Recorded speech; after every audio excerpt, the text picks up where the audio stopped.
Show.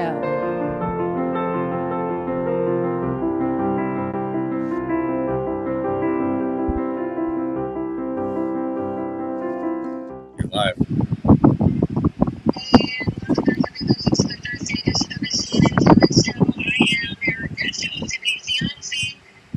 Everybody with us. We have a really robust live chat going on right now. So I thank you guys over on Rumble. But we are streaming everywhere. We are streaming on X. We are streaming on Rumble, YouTube. We are streaming live right here. And people are also watching us from social media. So welcome everybody. Shannon is gone for just one more day, as I understand it. And I will be here one more day tomorrow with hopefully a very exciting guest speaker, but I can't announce it yet. I'm waiting to confirm. Today, we are going to be joined by one of my favorite people on earth, James Lee. James Lee is the founder of 5149. If you guys don't know what 5149 is, it's because he is a deeply central creator. He does not believe that one side is better than the other, and at all times, one party is worth 51% of our trust and the other 49. If we're going to give them any trust at all, he absolutely is right down the middle. Never 50-50, just one way or the other of center. And he's also the one of the two hosts of the Today-ish podcast, which I make frequent appearances on. I'm a huge fan of his work, and we're going to see some of it. Today we do have, once again, a fairly heavy show, but I do want to give you some levity at the beginning because we are headed to a World Cup final. And for any of you that don't watch the World Cup, which I do, our World Cup final is this Sunday, and it's going to be streamed everywhere, obviously. But I have a video that's just a fun intro I want you guys to see because it really does bring full circle how small the world is, how insane the odds are sometimes, and above all, how we might just live in a simulation. Can you run the intro video for me, please, LJ?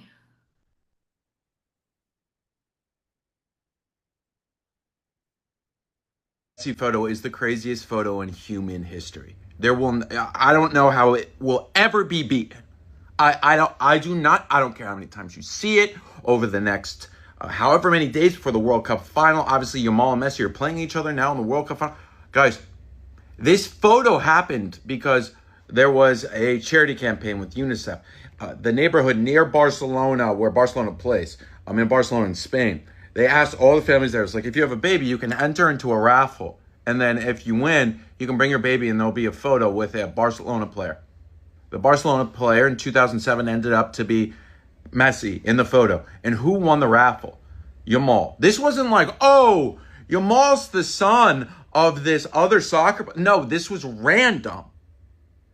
Random. And in 2007, Messi was pretty good, but he was not like, oh my God, the GOAT. This is it. I don't care how many times you see it, how many times it gets brought up. This should be talked about for the rest of humanity. I can't believe it's real. It is the fakest real photo of all time. I could talk about this.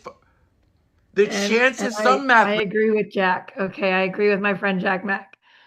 For what it's worth, what this photo is depicting is Messi against Jamal, and they will compete against each other on competing teams in the World Cup final this Sunday. So that baby is going to be playing against Messi in the final on Sunday. And I think it's crazy. I absolutely think it's wild. With that, we're going to turn to heavier topics, but I feel the need to share. I grew up in Las Vegas. And when I see things that break all odds, like in God we trust, all else bring data, and I trust odds. Growing up in Las Vegas, you learned you don't go gamble because casinos don't pay their light bills with charity. We know odds, okay? And so I always enjoy a moment where we can say that something beat all the odds and did something wild. And that photo does exactly that. What we're going to turn to today, we have a very, very packed show for you guys today. And James Lee is going to be joining us in just a few minutes. We're going to start today with a story that I think really demands a lot of discussion, because one of the themes that I've been carrying through every show this week, and one I'm going to continue to emphasize because I think it is being under addressed in the mainstream media for good reason. It is being under addressed that states' rights are under attack, and that states right now are our best defense against oligarchs and monopolies. And every day this week, I'm covering a very relevant, immediately current story for you about how the states are stepping in to do the work that the federal government is refusing to do for the people right now. Okay? And so what I talked about earlier this week is that recently there was a Supreme Court decision that made the nonpartisan agencies partisan. Prior to this, Congress had created a set of agencies that were supposed to be bipartisan at all times. They created the FTC, the SEC, they created the FCTC, they created, there's six or seven agencies that are at all times supposed to be bipartisan. And what changes at the agency when a president takes over is that the chairperson changes. But at all times, under every president, for all of history since their creation, the boards or the commissioners of those agencies have been evenly split between Republicans and Democrats at all times. And when a new president comes in, they can replace their side, but the other side can't be fired without cause. That has been the case since their inception. And Trump, when he took office, sued all of the Democrats at the bipartisan agencies. He fired them, and they sued him to get their jobs back. Okay? He fired the Democrats as the first president in American history to make the bipartisan agencies partisan.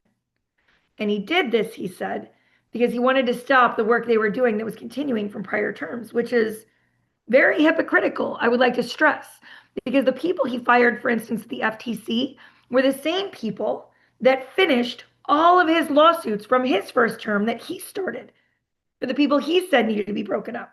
He was suing Google and Meta, and he was suing grocery chains and meat producers.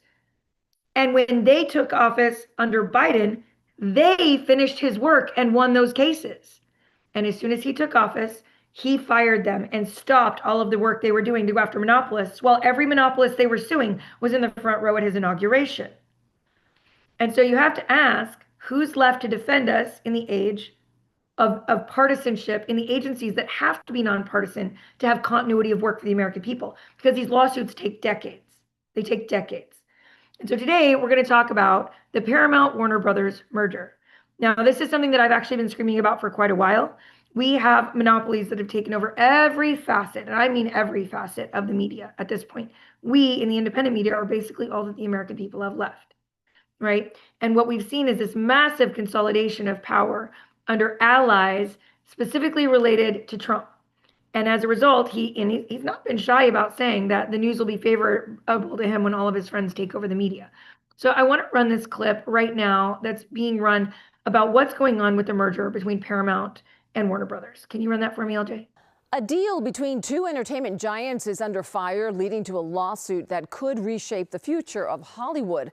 Our Leanne Suter is live to explain why California Attorney General Rob Bonta is sounding the alarm. Leanne.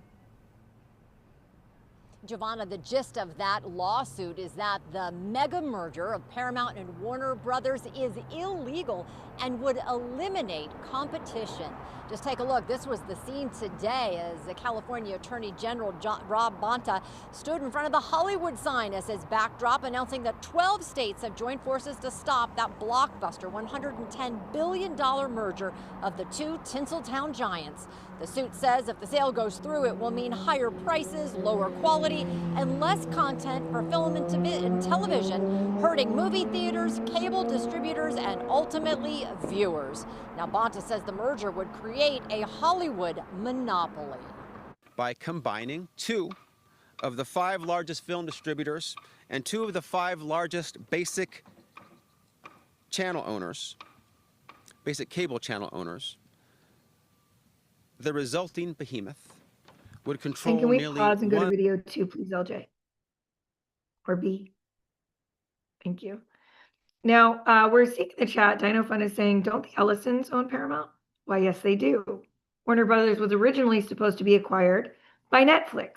They sealed the deal. They inked on the line, and that deal was done until Trump intervened. And we're going to talk about that in just a second. First, I want to show you Jim Acosta right now testifying before Congress on corruption in this deal-making process. Can you please run that for me? To be a part of this spotlight hearing on the damage being done to our media in this country. And here is the breaking news.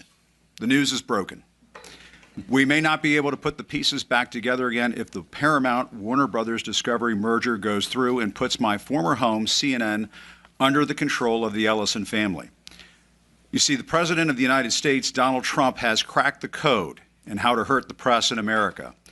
You may recall Trump and his team seized my press pass during his first term.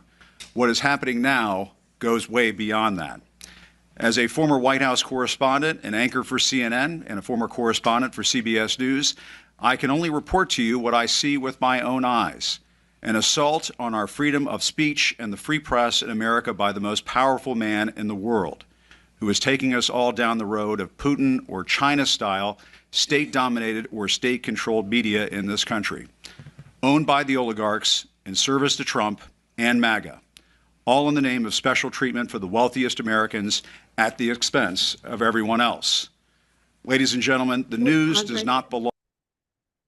He was about to go on to say the news does not belong to a political party or an individual politician. But actually, right now, we're seeing that the news is being acquired by allies of political parties, or specifically political ideals, right?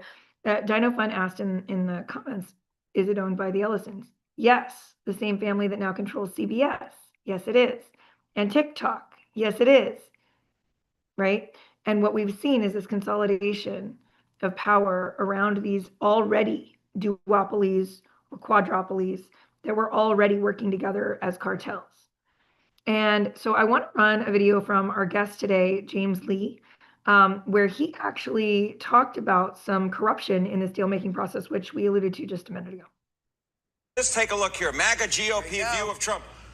Approve 100%. Okay, so you guys remember when Netflix was trying to buy Warner Brothers, who owns CNN and a bunch of other media companies? And then Larry Ellison and his son, who owns Paramount, says, no, we want it. And they come in and steal the deal. You know how to do propaganda for Israel. By the way, 972 is an Israeli magazine, so it's not just me saying it. Well, it's looking like the only reason the Ellisons were able to get that deal done was because they had some help from good old DJT over here. Allegedly. And I give you the evidence, as I always do. Okay, right now there's this massive lawsuit between a whistleblower and a bunch of Paramount executives. It's a whole big mess. And within this lawsuit, there is a bombshell allegation, which I'll read here. Quote, Shell, who is the president of Skydance, disclosed to the plaintiff, that is the whistleblower, that on February 2nd, 2026, Larry Ellison personally spoke with President Trump regarding Paramount's planned acquisition of Warner Brothers Discovery. Specifically, Shell recounted to the plaintiff, the whistleblower, the substance of that communication in which President Trump stated words to the effect, quote, Larry, it looks like Netflix is gonna get Warner Brothers, but if you really, really want it, Larry, I'll make sure you get it. I mean, this has gotta be a little bit illegal, right? So anyways, if you thought CNN was bad before, it's about to get a whole lot worse. And if you didn't catch that very first clip, when CNN was in the process of being acquired, they released a poll that said 100% of MAGA voters supported the job Donald Trump was doing with everything. They supported him implicitly, 100%. That's what their polling showed. 100%. That not one MAGA voter had anything to say that was wrong or disappointed with Donald Trump's performance as president. And that was literally immediately after the acquisition was announced, right? And so you have to ask yourself where we're at as a nation. I'm a journalist. I went to school for journalism, right? I have 2 degrees in journalism. And I'm beyond horrified at the state of our legacy media at this point. I don't even know how to engage in that space in a way that is in any way like serving the public good. Because we have 3 people, used to be 8, which was bad enough, that now control everything. And we're going to come back to this full circle at the end, because what's happening in this Paramount Warner Brothers acquisition is that the FTC and the FEC should have moved to block it. That was their job. It's taking 2 of the 5 biggest companies in the world and consolidating them in the media sector, okay? And that means we end up with only 4 companies left competing, which is a violation of all of our antitrust laws. The FTC and the FEC are supposed to sue to stop this. That is their job. That is their job. But we don't have any lawyers at the FTC or the FEC right now. He fired everyone. He fired everybody. And so as a result, right now, 11 states have joined together to sue for a restraining order to block the merger. And it looks like it's going to succeed. It's going to be granted. And so right now, once again, we are seeing in real time that every time that the federal government is able to consolidate power from the states into its fold, we deny the people the best weapon they have left in their arsenal to protect their interests at this point. Our local governments, our state governments are where we need to be served right now. It's where we need to be taking part. It's where we need to be loud. It's where we need to be running for office. And we need to make sure that we're not allowing more power to be consolidated into the federal government. And so this is just one more example in episode number 3 of one more set of companies that is going to try to supersede states' rights to get something through because they've already captured the agencies at the federal level that are meant to enforce our laws. All right. From there, we are going to roll just a little bit into the war in Iran. The war in Iran was supposed to be over, right? President Trump announced 4 weeks ago, tomorrow, that he had to end it, that the ceasefire was a done deal, that we inked it. Of course, that was before multiple nights in a row of Israel bombing Beirut in violation of the ceasefire and blowing the whole thing up. But that's what he announced. I want to run a videotape for you right now of Donald Trump making an announcement that we were ending the war in Iran, because over the last 48 hours, we are now in a naval blockade. We are now blowing up buildings. A hospital accidentally got bombed, supposedly, and a ship just got blown up in the strait. And once again, all traffic is halted. But I want you to hear what Donald Trump said 4 weeks ago, because I need you to understand what's about to happen. Can you run that for me, please? I'm going to get bad press. I know that. Now, if I did the opposite, if I went out and continued to bomb them for another 4, just bomb the hell out of them, I'd get bad press on that. No, there's nothing I can do. But what this does is it allows the ships to go. If we keep bombing, those ships won't be going. And you're talking about $500, $600, $700 million a day. It's a lot of money, a lot of money. That's why the world is okay. It's liquid, it's fine. Also, we run out of reserves in about 4 weeks. You know, there are reserves all over the world. And pause. We would really run out, and it'll be. Did you hear what Trump said there? I had no choice but to end the war. We run out of oil reserves in 4 weeks. That was 4 weeks ago tomorrow. That was 4 weeks ago tomorrow that Trump made that announcement at the G7, that in 4 weeks' time, we would run out of reserves in our country. Now, all of us went to bed last, I think it was, Thursday or Friday. And I was in Las Vegas at the time. I was there for Freedom Fest. I guess it was Friday. And I went to bed on Friday night, and it was $3.49 a gallon. And when I woke up on Saturday morning, after a bunch of bombings overnight and the reclosure of the strait, it was almost $5 a gallon. It happened overnight. Just like that. I was going to get gas the day before, and I said, I'll get it in the morning. I looked in the morning, and I was horrified.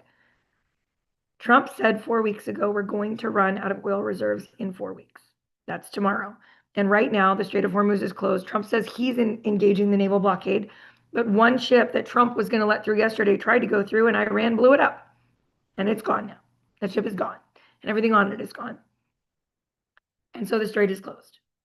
If we were going to run out of oil in 4 weeks, 4 weeks ago, that means we have no oil reserves for the winter.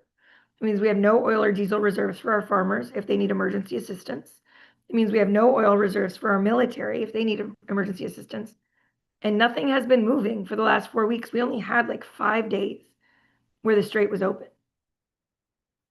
And right now we're watching as we see in real time that the war is churning on in this never-ending sort of cycle, saying, oh, we're going to get it done. We're going to have a ceasefire. Well, Vance just went on Joe Rogan and said it was a huge problem. JD Vance just went on Joe Rogan and said that they were making some mistakes, but it was going to be fine. What's up, James? He also said we were doing it on behalf of our allies.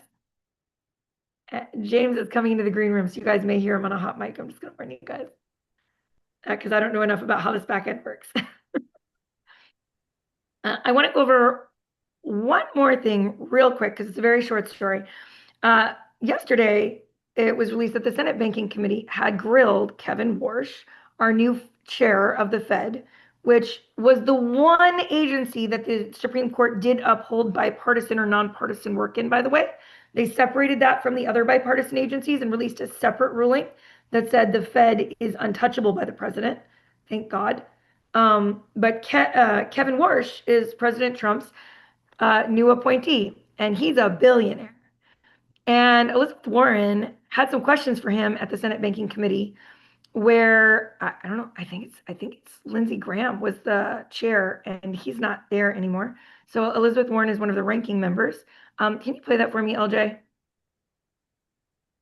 You a check for more than $100 million days before you entered office. Chair Walsh, who wrote that check? Senator Warren, this is a discussion you and I had in the public square 7 weeks ago, and I'm thrilled to tell you that I have fully honored the obligations I had under the agreement I had with the Office of Government Ethics. Yeah, I'm there is glad you continued did, disclosure, which I'm you- happy to make I as asked consistent you with a the very agreement. specific question. Who gave you $100 million right before you were sworn in? Was it a billionaire who has business with the Fed? Was it Stanley Druckenmiller, who's made billions of dollars betting on what the Fed does? Or was it a different billionaire? Who gave you the money? I will fully comply with the Office of Government Ethics. not an answer. Well, it is an answer, actually, Senator, No, because there it's are not. obligations, It's and I will satisfy them $100 million completely. that you got just before you were sworn in, and you won't tell the American people where it came from. Well, apparently he won't, because he refused to answer that question. The new chair of the Fed refused for more than 20 minutes through multiple members of the banking committee to tell people where he got a check for $100 million 3 days before he was sworn into his job as the new chair of the Federal Reserve. So that's something we should all be keeping an eye on, and we should probably figure out where he got that money, maybe. But right now, what I'm excited to do is bring up our guest today, who's one of my favorite people. Again, the founder of 5149 News and the co-host of the Today-ish podcast, James Lee. What's up, Tiffany? Thank you so much for having me on. I'm so excited that you are here. Honestly, I didn't know how this was going to work, so this is very exciting for me. Yeah, shout out to LJ in the background. The He's unsung saving me. hero. I'm going to turn this so I get like in the center here. There we go. Oh, nope, that didn't work at all. There we go. All right. I'm not good at mirroring it. Perfect.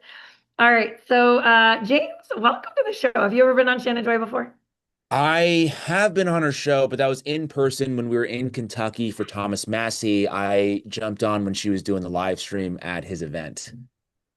I am very excited to have the honor of being the first one to host you as a guest in the virtual space and to have you in here because I cover a lot of the same topics, James. We talk about a lot of the same things.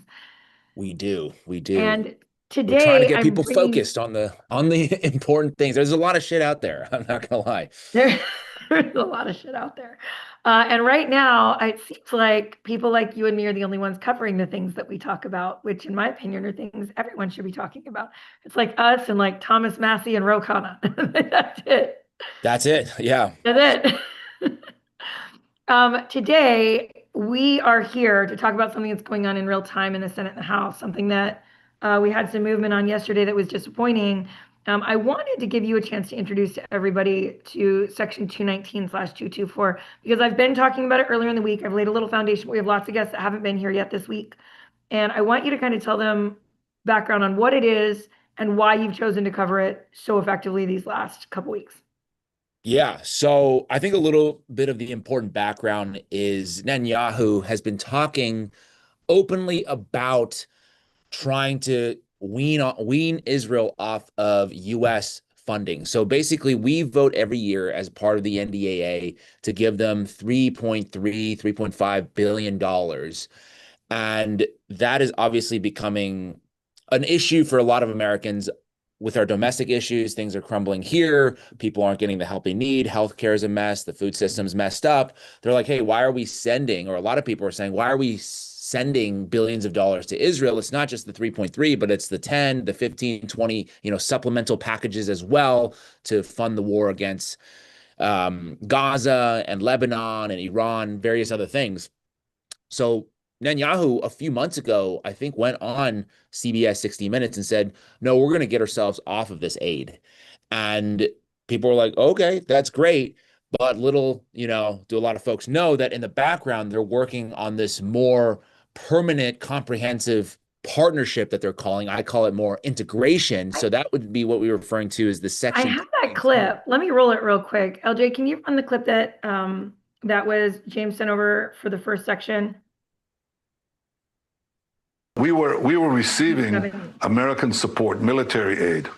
And, we've done this through successive presidents. We did it with, the first one was with Clinton, and then it was with Obama, and then with Trump, sort of a 10-year MOU, Memorandum of Understanding, where America gives Israel much valued support. Now, When I did this, when I negotiated this, I said, okay, this is what we need. We don't need any more. He said, yes, you do.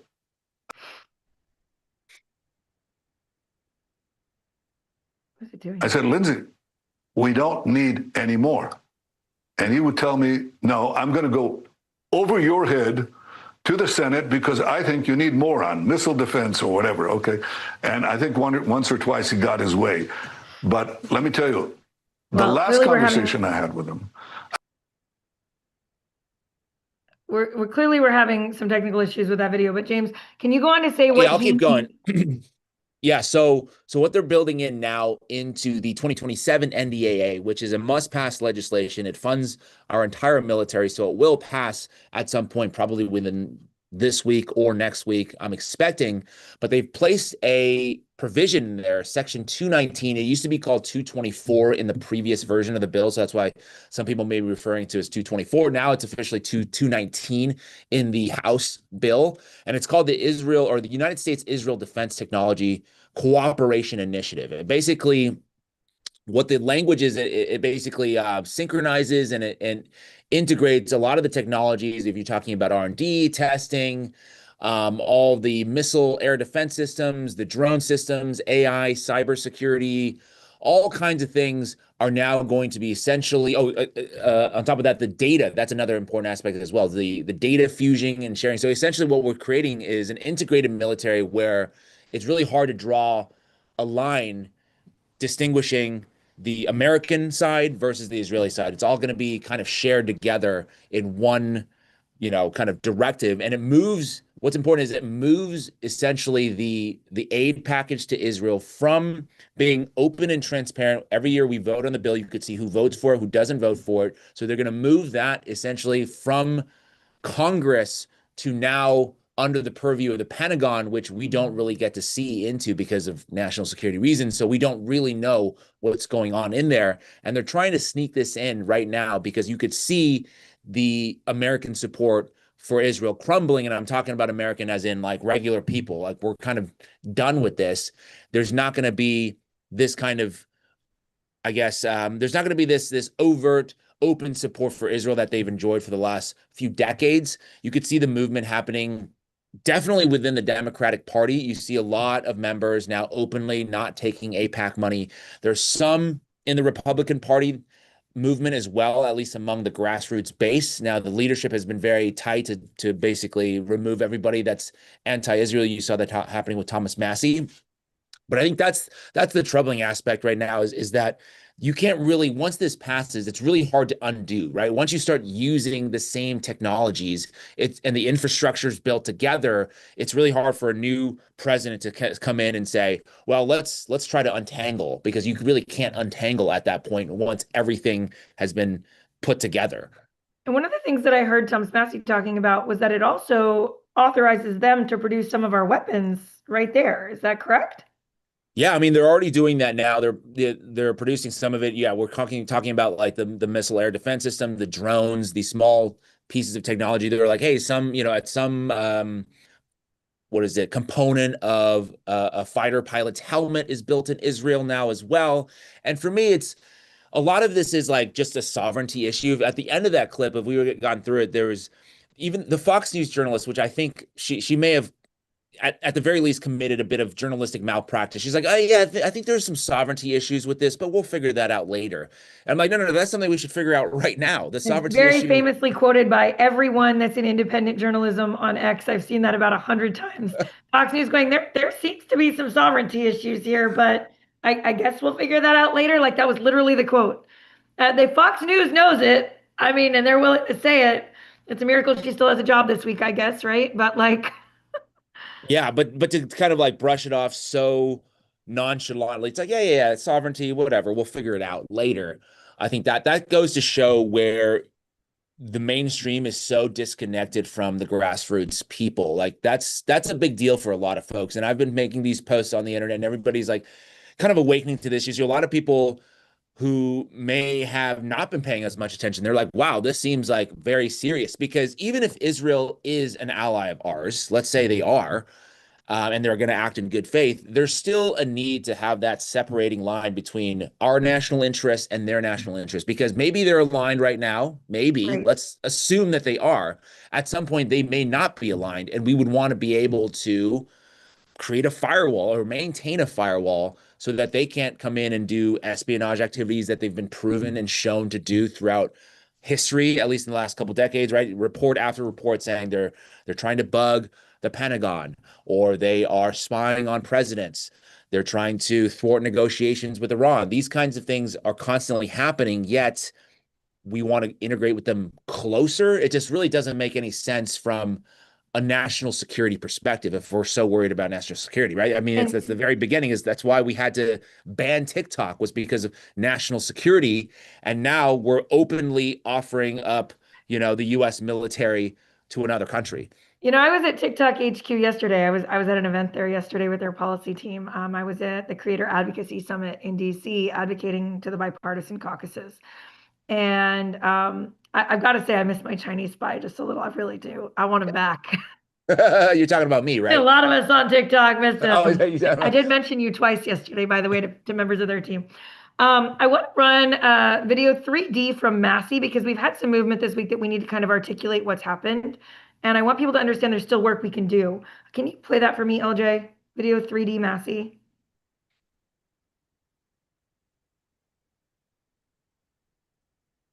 I think what's even more concerning is in the NDAA Section 219, which is going to start commingling our military supply chains and technology with Israel's. It doesn't make sense to do that with a country of 10 million people. But they've got that in the NDAA. I'm told that's not coming up this week, but we know it's going to come up sometime, probably sometime soon. And so I've offered an amendment to strip Section 219, it was called Section 224, from that bill. And you've had success in the past with discharge petitions to push, legislation that leadership wasn't necessarily aligned with. Do you see that in the case of Israel, of these measures regarding Israel? Well, they're going to give me a vote, so we don't have to do the discharge petition on the defunding in the State Department. As far as Section 219, that is a place where you could use a discharge petition, but you got to know that you're going to get 218 signatures, and that's rather difficult right now. We'll see how the defund vote goes. And on Epstein. And pause. Okay, so we just had the defund vote. I don't know if that's what you're getting into. Yeah, that's what I was going to get at, is that this week, because that's what we were leading up to on Monday and Tuesday, it's the video I showed. This week, we've seen some movement in the House and some movement in the Senate. Some of it good, some of it disappointing, and a little surprising. Over in the Senate, we had Democrats block a vote on the NDAA over Israel funding, which was shocking and good, because you need 60 votes in the Senate. You need 60 votes, and they can't get there right now. They especially can't get there without Lindsey Graham and Mitch McConnell. Well, they've replaced Graham already. I know, and she voted right away. So fast. It was her first vote. People were like, how is Number Graham one. voting? I'm like, well, that's probably not Lindsey Graham. It's probably her sister or his sister voting. Yeah, she got in there and she voted. It was her very first vote, was to fund Israel. But they can't get the 60 votes right now in the Senate, which they will eventually do. We have to fund the military, right? There's going to be a push to force that. In the House, what happened this week in the House? This week in the House, there was the bill that Massey's referring to, which is to defund, it basically cut off the $3 billion of funding for Israel. I believe it failed. I can't remember the exact number, but there was around 100 votes for his amendment, all from Democrats, I believe, and a couple of Republicans. 103, which, so it failed, right? It was like 300 something to 103. But it did show a lot of the Democrats are now moving, because in the Democratic Party, at the very least, I'm saying if you are openly supporting Israel, the voters are kind of done with you. And there's not this kind of demagogue in the Democratic Party at the moment to get the voters back in line. I'm calling this the Mamdani effect, if I'm being honest, because we've seen a bunch of Democratic socialists unseat incumbents in primaries, 12 in just the last few weeks. We are. Over Israel. To me, that's the primary issue. That is a primary issue. And to me, it's like I see a lot of the right talking about socialism. And I don't think these candidates are winning because they're supported by the DSA. I think they're winning purely because of the Israel issue. I agree with you. I 100% agree with you. I don't think anybody is voting for them because they're Democratic Socialists of America or identify that way. I 100% believe it is entirely related to their support of a genocide. Totally. That's what I And believe. also their failure to protect constituents. One of them in New York, I believe it was like that guy named Espiat. He he's serving in that district in New York. I can't remember the number. It was like 10 or 12. Anyways, there was a his constituent named Mahood Khalil, I believe. He was one of those student protesters that got detained by ICE because he was an activist or whatever. And they try to reach out to his member of Congress. This is what you do when you get in trouble, right? You're supposed to reach out to your member of Congress. They're supposed to like help you, secure your rights. And basically they were turned down. He said, I'm not going to help you. And therefore, one of the other student activists said, all right, then I'm running for Congress now. And she has some crazy, crazy ideas that a lot of them, I'm like, all right, that is a little crazy, but I totally understand like where you're coming from in terms of like your advocacy. And I think that's very effective for the voter base. Like, yeah, you basically abandoned us. So like, you're not going to protect us. We're going to go with this lady, even though they're saying some crazy things, or she's saying some crazy things. I will go with her. Similar to why people voted for Trump. Like, I'm going to ignore all the bad stuff from him. If he says he's going to fight for us on X, Y, and Z, okay, I'm going to ignore all the crazy stuff and we're going to go with Trump. Obviously, he's turned out to be quite the opposite in that he's not actually, anything he said he was going to be at all for anyone. Yeah, exactly. He's turned on all the major policy pillars that he is $3 billion richer this year, though. So there's that. There is a lot of insider trading going on for sure. And that seems like that's sort of his MO now, is just like, okay, how do I grift as much as possible, off of the presidency? And unfortunately, he hasn't done enough on the opposite side to make people ignore that. It's like, okay, you're doing corruption. Everybody does corruption, but like, but we're doing okay. Exactly. It's like, are prices coming down? Are we not getting ourselves in another war? That kind of thing. And so I think that speaks a lot. So anyways, back to the point I was making. I think there's movement happening. Like for people who say, oh, nothing matters. I'm like, this is they're feeling the pressure here because they don't know what's going to happen in the next election cycle. I would think that they would want to keep their seats. So in order to do that, they're now shifting. At the very least, some, like I think Nancy Pelosi even voted no on the bill. She did. Nancy Pelosi did vote no. She was like the shock vote of the day for me. Hakeem Jeffries voted yes. He's yes. Hakeem Jeffries he voted yes. And I think that that's probably going to cost his party a lot. Actually. Well, I mean, he is the Democrat minority leader. Correct. So and that would make him next Speaker of the House, likely, if the Democrats retake. And I think that given that 103 members of his party have now parted with him on this issue, there's a chance he could lose that vote. It could be contentious. Yeah. So what I'm hearing, it's going to cost him. I am seeing some reporting in the background, speaking of like kind of where we are at with this. So Thomas Massey's basically saying, all right, that vote failed. They're going to try other ways to block the Section 219 provision. There are some, I think, within the Democratic caucus that seem to be, at least in the background, trying to figure out a way to basically go around Hakeem Jeffries. I think there's some disagreement within the Democratic, even among the more establishment candidates. They're also kind of feeling the heat a bit as well. So I was on the Hill all day yesterday, and it's all you probably know more than cycle. Yeah, no, I agree with you. I think and I think that people need to recognize that while Thomas Massey was the only Republican who's actually a libertarian that voted with the 103 Democrats, which I think is going to cost them in the next round of elections. Even though he was the only Republican, 103 Democrats switching when literally less than 10 switched in the last round of Israel funding is it's not just a shift. It is a seismic shift. There are like only 220 of them, and half of them have said, nope, we're not in for this anymore. We can't do this anymore. And that's going to be enough to flip the apple cart for their party if they retake the House in November, which is increasingly likely as Trump continues to focus on doing the bidding of our allies instead of voting and working for affordability for the American people. That's going to continue to happen. I think his unwillingness to sign the Road to Homeownership Act, which was a farce anyway and was absolutely ridiculous, I think is going to hurt him because it makes him look like he didn't support it. So they can't even tout it as a victory on the campaign trail. I think there are like some huge problems right now. His unwillingness to go after monopolies because they're all giving him money for his ballroom and investing in Jared Kushner's private equity fund. Huge problem for him.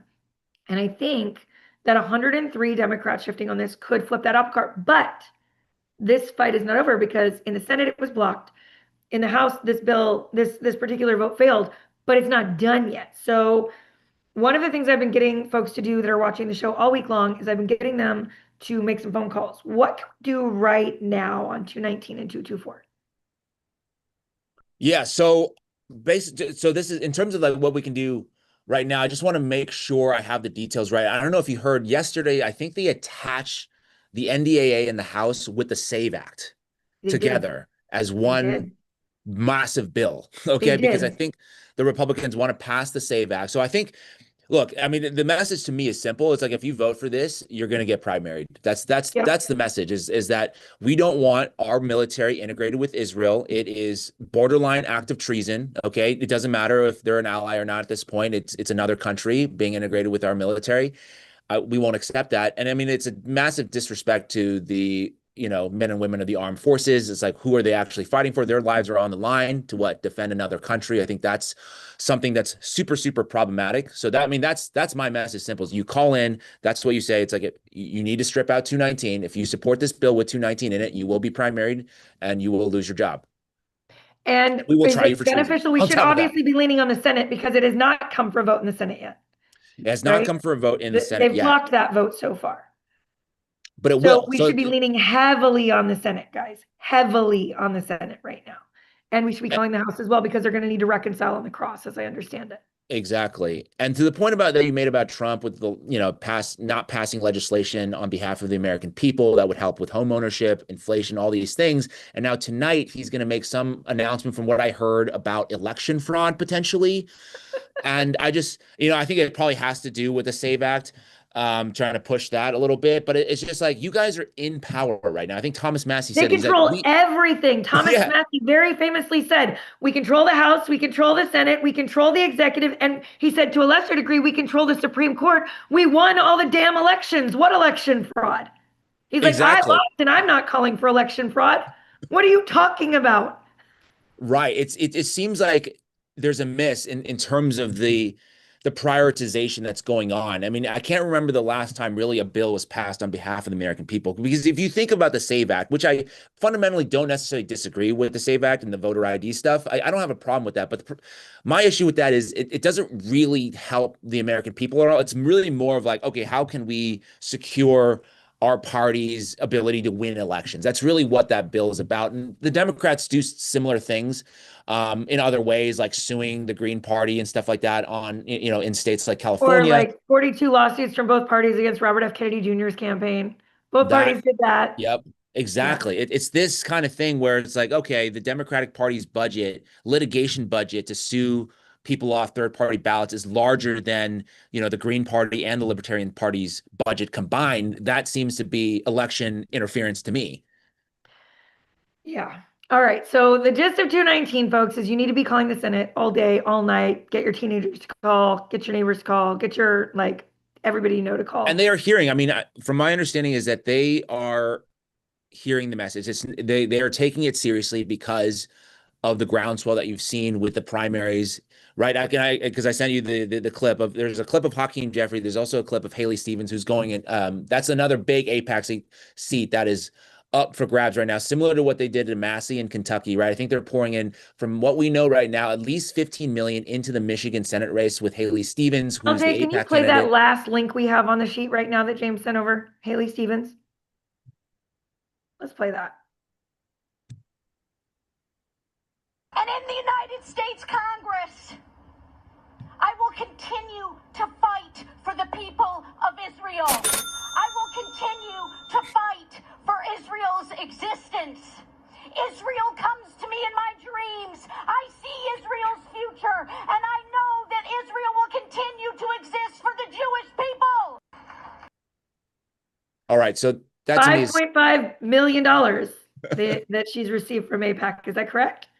That's just on the track AIPAC, but now they're also funding through these super PACs in this particular election, at least $15 million so far. Obviously, not all the money's been counted. They say it could be upwards of $30 million, similar to the amount they poured into Thomas Massey's race in Kentucky, because they're going up against a pretty staunch anti-Israel candidate, and so they're going all in on this one as well. And to me, what Haley Stevens said, I don't think she's ever talked about the people of Michigan in the same way with the same level of enthusiasm.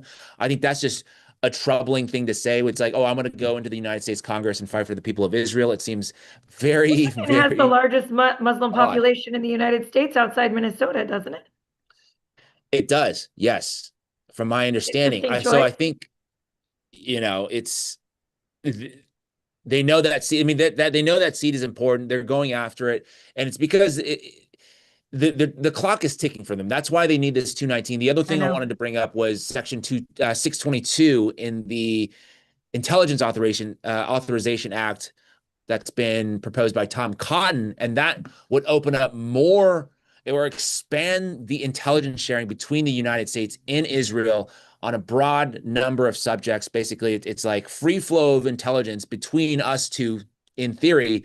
But then on top of that, the provision would also bar the president from like suspending that unless it's for a true, like they say, a documented national security reason, and there's going to be like some hoops to go through in order to undo that. So basically, once again, they're codifying not just the military integration, but also the intelligence sharing as well. And now we're talking about, basically the CIA and Mossad becoming one, if not, I mean, they are that's interesting arguably they're because I already actually kind of have one. some friends at the CIA, and they're not allowed in the building, literally. And they're not allowed to work with their contractors for like AI development and for like tech development. And so this seems like it would force the CIA's hand in that regard. Well, that's why it's being snuck through, that nobody's paying attention to it. They're just putting it in there, and all of a sudden it becomes law. And then the next president comes in, gets he's like, all right, let's John get rid of this. And Kiriakou it's very like, well, actually, you famously can't, said that they sir. weren't allowed to take gifts from members of Mossad because they always found bugs in them, and they would X-ray them and find like dozens of ways they were spying on the CIA. And so they stopped allowing that. That was a very famous John Kiriakou quote, former CIA agent turned whistleblower. Okay, I want to talk about another issue with you, and I don't know how much time you have with us, but I want to talk about another issue with you. I want to talk about what Thomas Massie and Ro Khanna did yesterday in the House. I happened to be there for it. I was very excited to be there for it because it wasn't planned, where they introduced Epstein Transparency Act 2.0. And I don't know if you've got to do any research on it yet. I don't know if you've got to look at it at all, but I'm going to show our viewers, because I haven't got to show them anything on this. Can you do me a favor, LJ, and can you run the video of Ro introducing the new bill from Epstein 2.0? Massie and I are introducing the Epstein Files Transparency Act 2.0 to give state attorney generals and the survivors of sexual abuse the ability to sue the Department of Justice and force the release of the remaining Epstein files. Thomas Massie and my Epstein Transparency Act was historic. It forced the release of 3 million files and exposed this corrupt Epstein class that covered up the abuse of young women.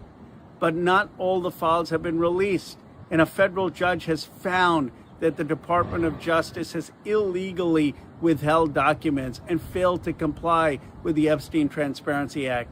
Now survivors will be able to sue, and states' attorney generals will be able to sue to finally release these documents so that we can have justice. Thank you, LJ. And it seems to me like the state is where the battle is at now, because the federal government has been corrupted to a degree where nothing is getting done. Everything is basically partisan.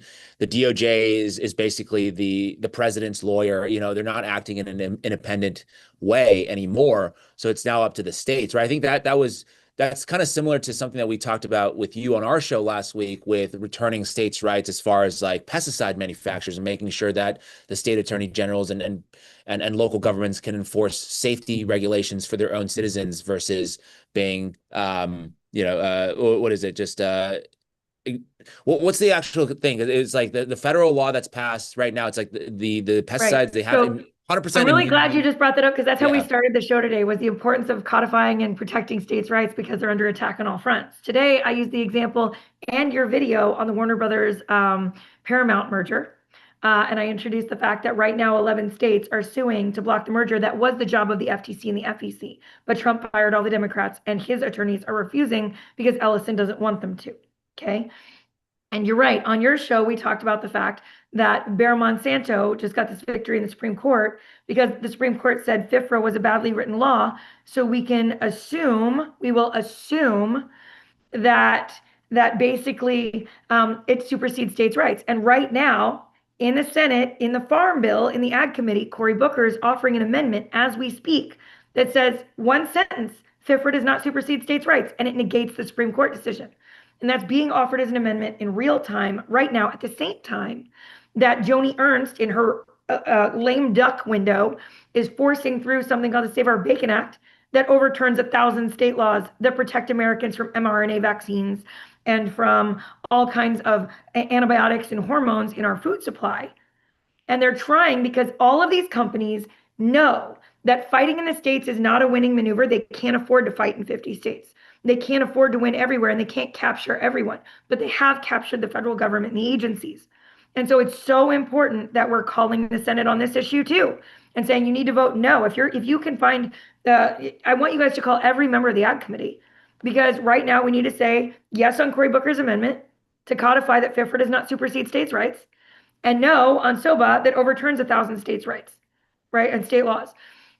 And this is going to be a constant effort over the next decade of corporations paying to consolidate power to the executive where they have already captured everyone, because in the states we still have rights and we still have protections, and the states are now doing the work that the federal bipartisan agencies were built to do, just like with the Swifties right now, right? We recently had the monopoly lawsuit that was coming from the FTC and the DOJ against Ticketmaster for being a monopoly. They're a monopoly. They have 90% control of venues and ticketing in the United States. That is the definition of a monopoly. They break every antitrust law.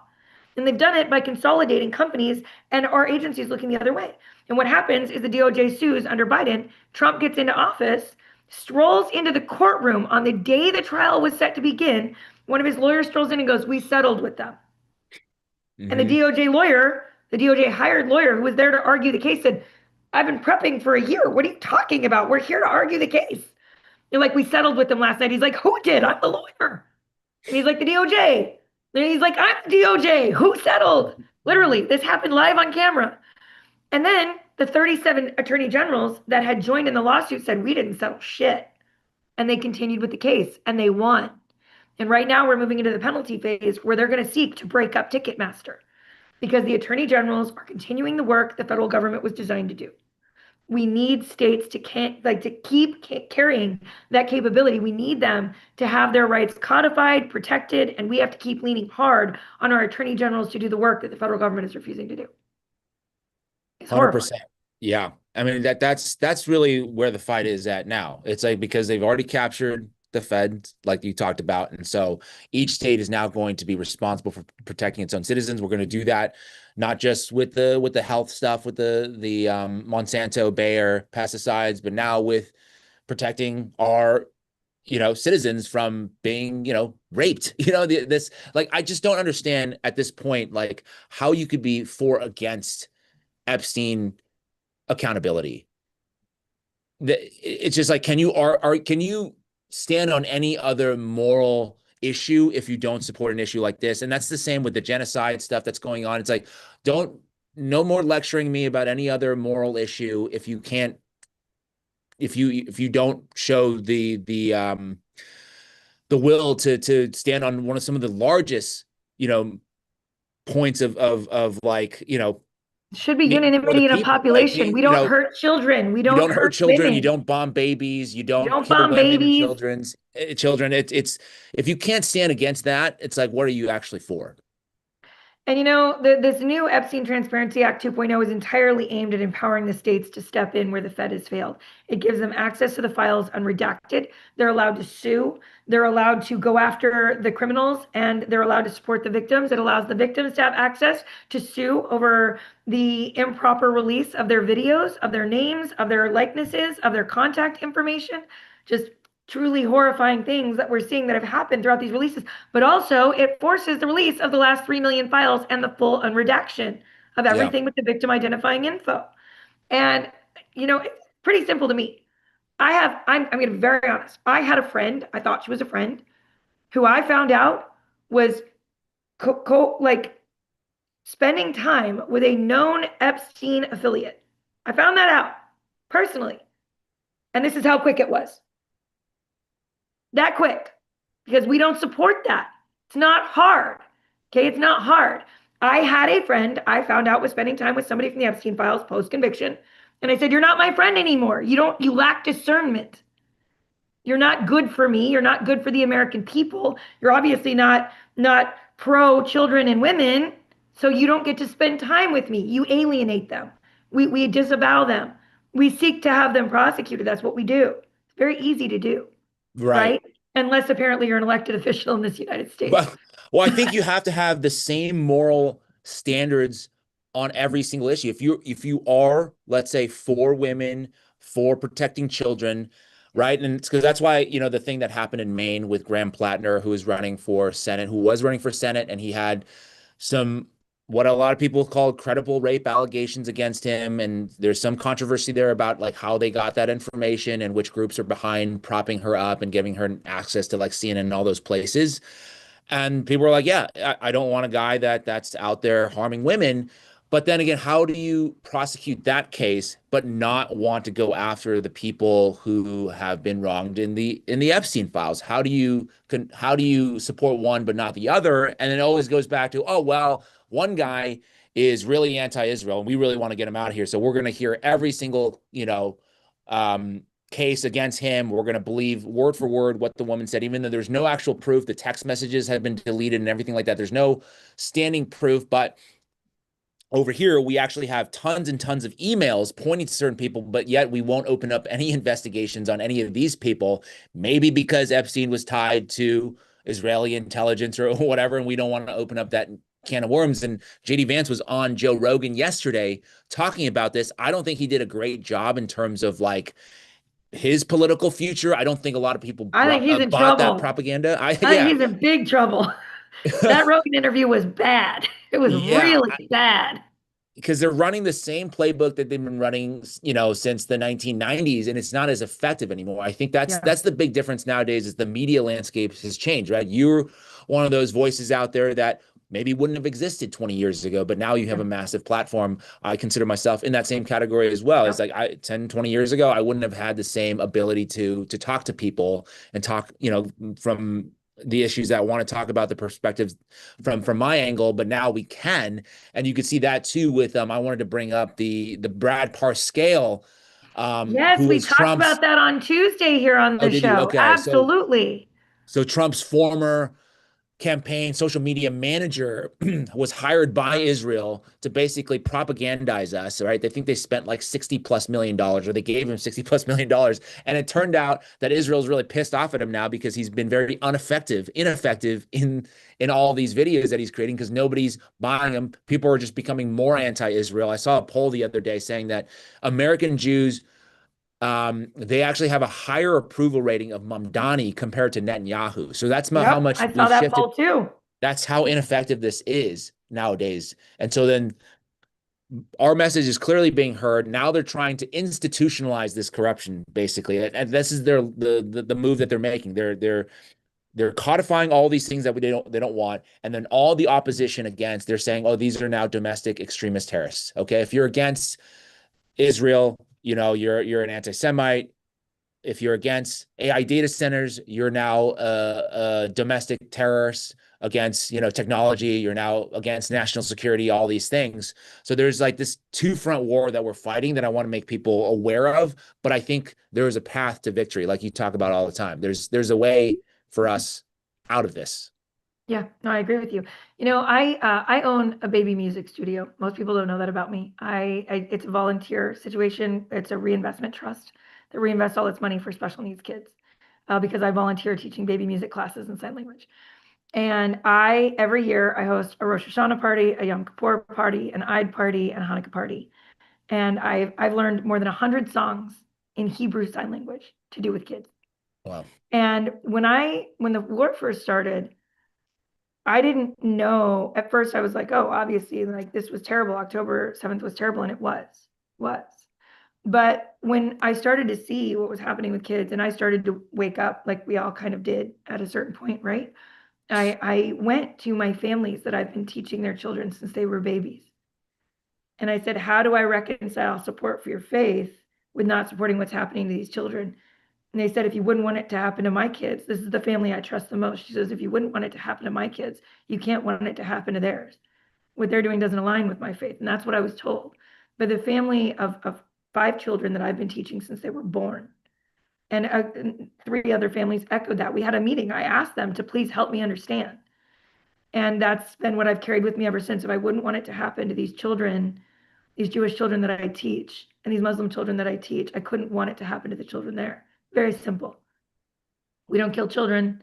We don't blow up girls in schools, as Elsie Oracle wrote here in the comments right now. We don't blow up little girls in schools. Very simple. War crimes are a no. War crimes are a no. We don't do that. It's a pretty simple line in the sand.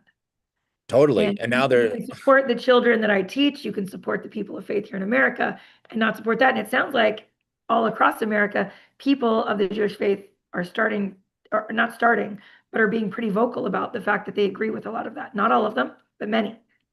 Yes, I have a lot of sympathy for their community because, they were exposed to all of this growing up. There's a massive propaganda campaign. You could talk about birthright being one of these things that Israel's whole goal is to tie the diaspora Jewish community, no matter where you're from, if you have no ties to the country of Israel, to make you feel like you have ties to this country. And now they're laundering their religion and their reputation in order to support genocide and just, basically unfettered just bombings all over the place. And I think a lot of American Jews are realizing, wow, we are the ones that are feeling the heat of all of this. Like, we're on the receiving end of all this anti-Semitism, like, legitimate never anti-Semitism. Have to feel that. That's awful. Yeah. So I have a lot of sympathy for them. That they're, all going through, like, we all go through a process of awakening, right? Some people start at a different place, so we're all kind of on our own journeys. But I think with the media landscape that we have, with the access to information that we still have, that I fight for every single day, right? At any point, I could be deplatformed, from YouTube or from Instagram. Last week, we had a situation where our stream was taken down for some reason. We don't know why. I made a bit of noise about it on X, and then it got restored. But a lot of people maybe don't have this kind of ability to, get somebody to look at your channel in that way. So that's the First Amendment, something that we have to fight for every single day. And so, I'm very grateful for that. But because we have this power, we now have the ability to spread all these messages of hope and love versus all the hate that's going around, all the division. And because I truly do think that that's part of the goal, is to make sure there's constantly this effort to divide people, to talk about, communism or socialism, capitalism, and get people debating that stuff while they're basically, strip mining the entire country while we're out there fighting with one another. Because to me, it's like, I don't really care if somebody is a communist per se. It's like, if you tag somebody as a communist or a fascist or whatever, it's like, well, are they trying to make America a better place? It's like, is your life improving under? It's like, if your life is improving, I don't really care what label you put on people if they're trying to help the American people. And that's ultimately, at the end of the day, you're like, I don't really like Cory Booker that much, but he's putting up forth this amendment that's going to help people, so I support that. Yeah, no, all right. So, we have like some action items, which is my favorite thing always, because you're right. I focus entirely. I never, ever, ever come with a problem that I don't offer a solution for, ever. That's very in line with my channel, with my voice. I want solutions. We have some solutions. Right now, we know that we need to be supporting states' rights. Right now, we know that people need to be calling the Senate and saying absolutely no on the NDAA until they strip out 219. Absolutely no. Is there anything we can do right now on the intelligence tie? Is that still up for a vote? That, I'm not so sure where that is in the process. I have to get back to you on that. I'll look up that today, guys, and get back to you tomorrow live. I promise. I will find that out for you. And then we also know that in the Senate Farm Bill, you should be calling members of the Ag Committee and saying yes on Cory Booker's amendment to codify states' rights, right? FIFRA does not supersede states' rights, and no on SOBA, or you need to vote no on the Farm Bill. Period. The end. No ifs, no ands, no buts. That's what we're doing. We have action items today, guys. And we also need to be supporting the Epstein Transparency Act 2.0. They're going to need that leverage because I promise you that well, maybe it won't come to a discharge petition this time, actually. We'll see. We'll see. But he could get 218 signatures, I think, right now. Even without Marjorie Taylor Greene, I think he could do it. So hopefully he won't have to. But they introduced it yesterday. It's a 30-day wait. So we're on that timeline right now, which will lead us to just before the October recess. We'll have time for them to debate and do everything and not have to wait 30 days before the October recess. If all goes to plan, it could still come up as something that's really important during elections. So that'll be interesting to watch as well. James, anywhere everybody can follow you, please, please, please. Yes, thank you, Tiffany. Yes, people can find me anywhere on the internet except for TikTok, which I'm still, holding out hope there. We'll see if I'm ever allowed back on there. But you can find me at 5149 James Lee on Instagram, on X, on YouTube, on Facebook. If you want the shorter stuff, go to Instagram. I do some longer deep dives, 10 to 15 minutes, 20 minutes on YouTube. So that's where you can find me. I appreciate you for having me on the show, Tiffany. You're also one of my favorite people, one of the few people that I trust in this space, because it's like there's a lot of, I think, to me, a lot of bad actors, right? And a lot of bad eggs. You're one of the people that I trust with my life. So I appreciate you for having me on and having been able to talk about this and hopefully, making a change. Yeah, absolutely. Guys, if you are not familiar with me or if it's your first time tuning in to seeing me guest host for Shannon Joy, I'm Tiffany Cianci. I'm guest hosting all week long. I also guest hosted a couple weeks ago. You can follow me on The Vino Mom on X and Instagram and at Tiffany Cianci on TikTok and YouTube or tiffanycianci.com. I am so glad everybody joined us today. I want to thank our guest, James Lee. I want to thank everyone in the chat because you guys have had an incredibly active live chat going on over on Rumble today. I've barely been able to keep up. I keep glancing over to my right. But you guys have really had fun in the comment section. Thank you guys for joining, for waiting. I will be back here tomorrow and we will have everybody hopefully back with us. We will be announcing a guest hopefully in the morning that will be joining us. I'm just waiting to hear some confirmation from a staffer. So I'll let you know that first thing tomorrow on my X account. Please come back and join us. I'll see everybody back here tomorrow. Thank you for joining the Chan and Joy Show on Thursday. See you Friday.